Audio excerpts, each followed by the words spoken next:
Je. Še en roman je. Če smem, tretji roman, ta je pa Vodebov.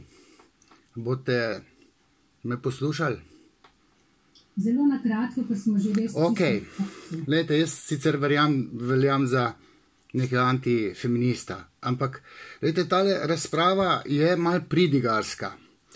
Zdaj, jaz sem tako bolj testosteronski, ne bom rekel tako, kot sem rekel v Faktorju, da bi te profesorje za jajca obesil, ker bi ščitil ženske, ampak bom rekel, da se v teh napadalcih da skozi nek teoretski diskurs bistveno več povedati kot s pridigo.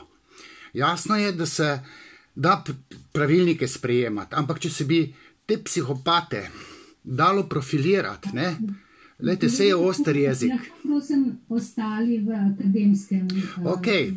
Ok, bom rekel, struktura moralnega razsojanja, superego, nadjaz, ima določen protokol. Določeni profesori imajo strukturo moralnega razsojanja popolnoma deplasirano, pokvarjeno in v eni taki debati akademski bi bilo dobro razpravljati, profilirati te napadalce.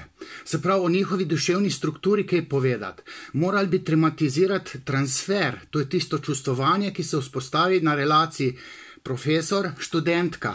Ta tandem je nevaren, ker študentke se določeno, rekel, čustveno, transferno navežejo na svoje profesori, ti pa to vejo in to izkoriščajo in potem grejo čez mejo. Treba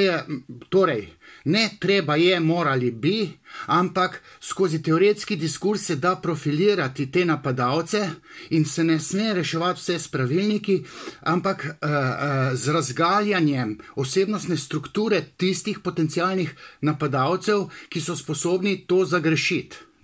Se pravi, če sklenem, vse je ta razprava dobrodošla, pa pravilniki, pa vse, ampak da se pa bistveno več o čustvovanju, o nezavednih procesih, o moralni razsodnosti napadalcev povedati. Toliko. Hvala. Hvala lepa.